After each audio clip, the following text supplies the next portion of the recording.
أعوذ بالله من الشيطان الرجيم بسم الله الرحمن الرحيم إنا فتحنا لك فتحا مبينا صدق الله العظيم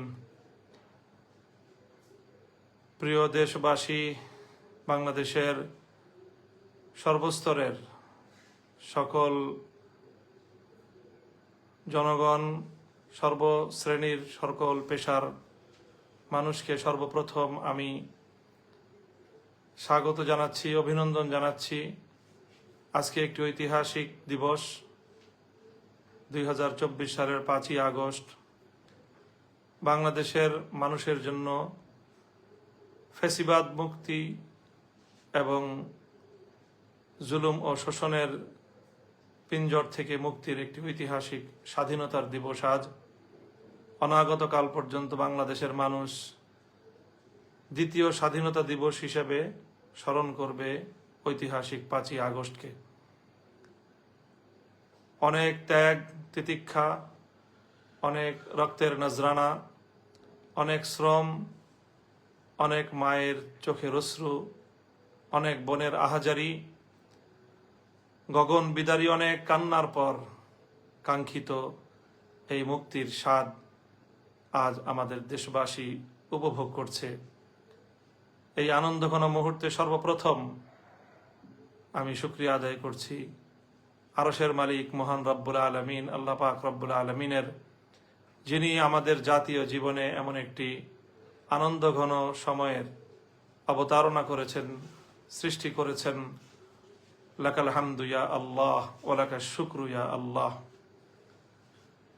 এরপরে আমি শুকরিয়া আদায় করছি, কৃতজ্ঞতা জ্ঞাপন করছি দীর্ঘ 16 বছরের এই ফ্যাসিবাদ বিরোধী আন্দোলন এবং সংগ্রামে যাদের আত্মত্যাগ রয়েছে, বিভিন্ন বিরোধী দলীয় নেতাকর্মী যারা অপরিসীম ত্যাগ এবং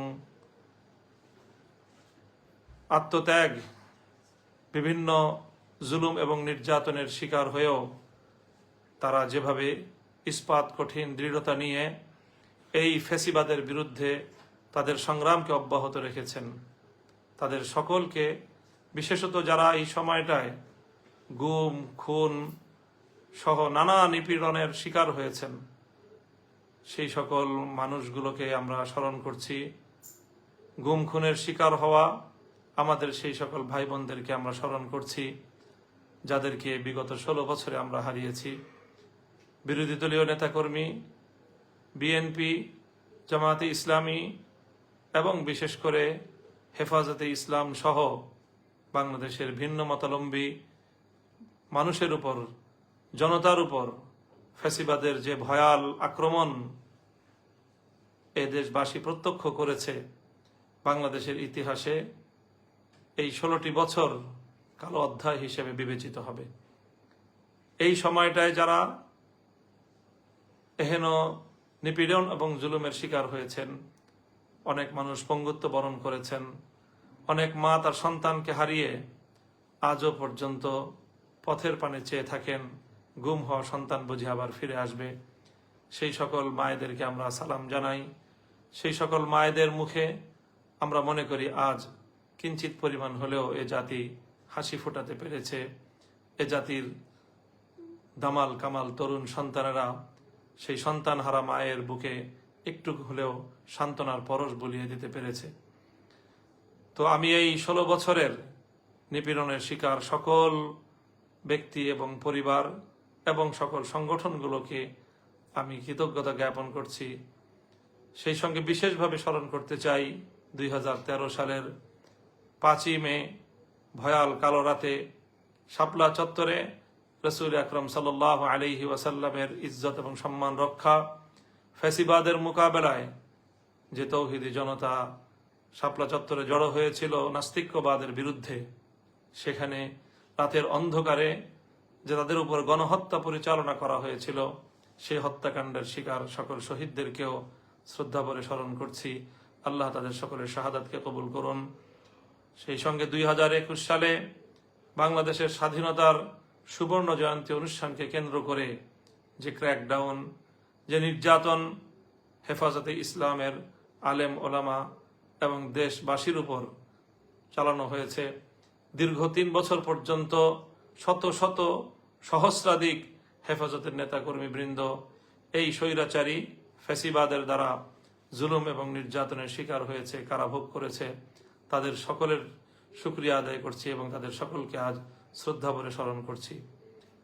এবং সর্বশেষ সবচেয়ে বেশি শ্রদ্ধা, ভালোবাসা এবং হৃদয়ের রক্তক্ষরণ যাদের জন্য সবচেয়ে বেশি, যাদেরকে আমরা স্মরণ করব, মধ্য জুলাই থেকে চলমান কোটা সংস্কার আন্দোলনে, বৈষম্য বিরোধী ছাত্র আন্দোলনের যে সকল নেতাকর্মী অকাতরে প্রাণ দিয়েছে, বিভিন্ন গণমাধ্যমের সংবাদ সূত্রে বিগত এই অর্ধ মাসে 3 শতাধিক প্রাণ কেড়ে নেওয়া হয়েছে।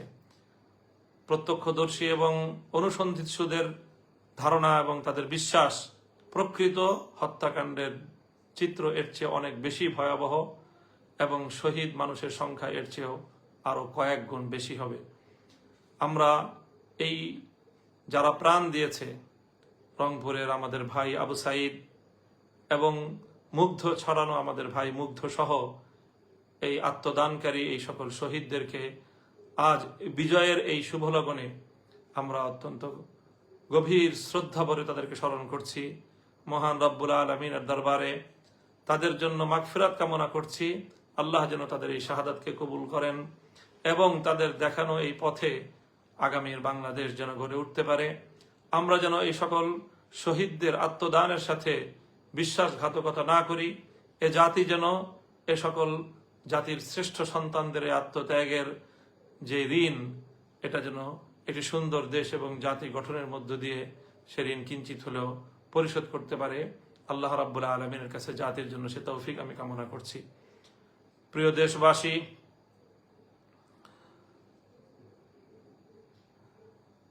এই আন্দোলনে দেশের সকল ছাত্র জনতা যেভাবে সম্পৃক্ত ছিল, পাবলিক বিশ্ববিদ্যালয়, প্রাইভেট বিশ্ববিদ্যালয়, কলেজ, স্কুল লেভেল সহ এই সকল শিক্ষা প্রতিষ্ঠানের ছাত্রছাত্রীরা যেভাবে তারা জীবনের মায়া ত্যাগ করে সত্যকে প্রতিষ্ঠার জন্য, বৈষম্যকে উৎখাত করে একটি ন্যায় ও সাম্যপূর্ণ জাতি গঠনের লক্ষ্যে তারা যেভাবে মাঠে নেমে এসেছিল, আমার এই স্কুল, কলেজ, বিশ্ববিদ্যালয় পড়ুয়া শিক্ষার্থীদের সাথে কাঁধে কাঁধ মিলিয়ে আমাদের বাংলাদেশের টেকনাফ থেকে তেতুলিয়া পর্যন্ত মাদ্রাসা শিক্ষার্থীরাও তাদের ভাইদের সাথে সংহতি প্রকাশ করে তারা মাঠে ময়দানে ভূমিকা পালন করেছে।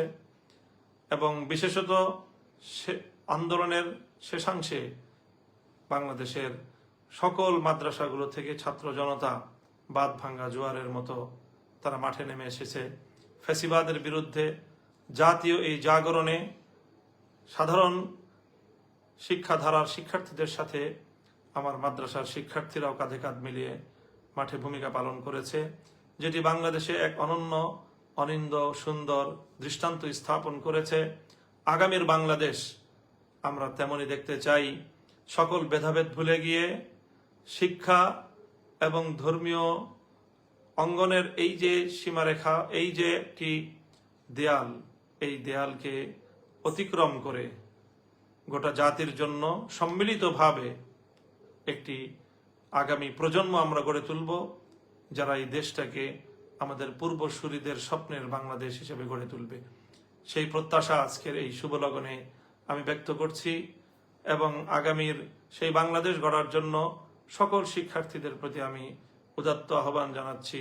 আল্লাহ রাব্বুল আলামিনের দরবারে তাদের জন্য সেই তৌফিক কামনা করছি। প্রিয় দেশবাসী, আজ দীর্ঘ একটি আন্দোলন এবং সংগ্রামের পরে বৈষম্য বিরোধী ছাত্র আন্দোলনের সমন্বয়কদের তাদেরও প্রশংসা করতে হয়। তাদের প্রতি অকুণ্ঠ চিত্তে কৃতজ্ঞতা প্রকাশ করছি। তারা অত্যন্ত দক্ষতার সাথে, সাহসিকতার সাথে, আস্থা এবং সমন্বয়ের সাথে যেভাবে গোটা জাতিকে তারা নেতৃত্ব দিয়েছে, সত্যিকার অর্থেই বলতে হয় যে সাবাস বাংলাদেশ, এ পৃথিবী অবাক তাকিয়ে রয়। আমাদের তরুণ যুব প্রজন্ম ছাত্র নেতৃত্ব আগামী দিনের তারা জাতীয় নেতৃবৃন্দকে একটি উত্তম দৃষ্টান্ত উপস্থাপন করে দেখিয়েছে কিভাবে একটি জাতিকে পরিচালনা করতে হয়, কিভাবে একটি বিপ্লবকে পর্যায়ক্রমে সাফল্যের দুয়ারে উপনীত করতে হয়, চূড়ান্ত সফলতা কিভাবে ঘরে তুলতে হয়, এবং সেজন্য যে ত্যাগ এবং কোরবানি স্বীকার করতে হয়, সেজন্যে জালিমের রক্তে চক্ষুকে কিভাবে উপেক্ষা করতে হয়, সেভাবে কিভাবে রিমান্ডে নির্যাতনের মুখেও অকুত ভয় এবং স্থির থাকতে হয়, অটল এবং অবিচল থাকতে হয়। বৈষম্য বিরোধী ছাত্র আন্দোলনের সমন্বয়ক বৃন্দ জাতির সামনে তার একটি উজ্জ্বল দৃষ্টান্ত স্থাপন করেছে। আগামী দিনে তাদের এই দৃষ্টান্ত যে কোনো নেতৃত্বের জন্য একটি মাইল ফলক, অনুসরণীয় দৃষ্টান্ত হিসাবে কাজ করবে। সেজন্য আমি বৈষম্য বিরোধী ছাত্র আন্দোলনের সকল সমন্বয়ক বৃন্দদেরকেও আমি আমার ব্যক্তিগত এবং আমার অঙ্গনের পক্ষ থেকে, আমাদের হেফাজতে ইসলামের পক্ষ থেকে তাদের শুকরিয়া জ্ঞাপন করছি। হেফাজতে ইসলামের আমির, অশীতিপর আলেমে দ্বীন, বাংলাদেশের অবিসংবাদিত রাহবার আল্লামা মুহিবুল্লাহ বাবু নগরী যেভাবে তিনি আমাদেরকে এবং জাতিকে, আমাদের এই কোমল প্রাণ, কোমলমতি এ সকল শিক্ষার্থীদের এই ন্যায্য আন্দোলনের পথে সহযোগিতা করবার জন্য উৎসাহিত করেছেন, নির্দেশনা দিয়েছেন এবং আমাদেরকে মাঠে ময়দানে ভূমিকা পালন করার জন্য তিনি আমাদেরকে নির্দেশ প্রদান করেছেন। সেজন্য আমির হেফাজত সহ হেফাজত নেতৃবৃন্দকেও আমরা শুকরিয়া জ্ঞাপন করছি। অন্যান্য ইসলামী অঙ্গনের অনেকে, ইসলামী আন্দোলন বাংলাদেশের নেতৃবৃন্দ এক্ষেত্রে অগ্রণী ভূমিকা পালন করেছেন। আমরা তাদেরও জাতির পক্ষ থেকে শুকরিয়া আদায় করছি। অনেক ত্যাগ এবং কোরবানির পর সর্বশেষ আজ 5ই আগস্ট জাতির সেই বহু কাঙ্ক্ষিত বিজয়ের দিনটি এলো। অত্যন্ত দুঃখ এবং ভারাক্রান্ত হৃদয় নিয়ে বলতে হয়, এই দিবসের চূড়ান্ত বিজয় আসার ঠিক পূর্ব মুহূর্তেও গতকালকে যে অনাকাঙ্ক্ষিত আরো প্রায় শতাধিক প্রাণহানির যে ঘটনা ঘটল, এ ঘটনা আসলেই না ঘটালেও চলতো। যারা ক্ষমতার মসনদকে আঁকড়ে ধরে রাখার যে এক জেদ, যে জেদ মানুষকে কোন পর্যন্ত তার অধোগতি হতে পারে, কোথায় পর্যন্ত তাকে নিচে নিয়ে নামাতে পারে, আমাদের এই সদ্য বিদায়ী ফ্যাসিবাদী স্বৈর শাসকের পতন থেকে আমরা মনে করব যে আগামী দিনের শাসকবর্গ শিক্ষা গ্রহণ করবে। তাদের জন্য এর চেয়ে অনেক উত্তম পথ খোলা ছিল। জাতির কাছে তারা যদি আত্মসমর্পণ করত, সময় থাকতে তারা যদি জাতির প্রাণহানির আত্মঘাতী পথে পা না বাড়িয়ে যদি জাতির সাথে, জাতির আগামী দিনের তরুণ সন্তানদের সাথে যদি তারা সমন্বয় এবং তাদের কাছে যদি তারা আত্মসমর্পণ করার একটু মানসিকতা লালন করত, তাহলে আজ তাদের এই করুণ পরিণাম বরণ করতে হতো না। আমি আগামী দিনের রাষ্ট্রনায়ক নেতৃবর্গকে এই পতনের করুণ ইতিহাস থেকে শিক্ষা গ্রহণ করার জন্য সকলের প্রতি উদাত্ত আহ্বান রাখছি।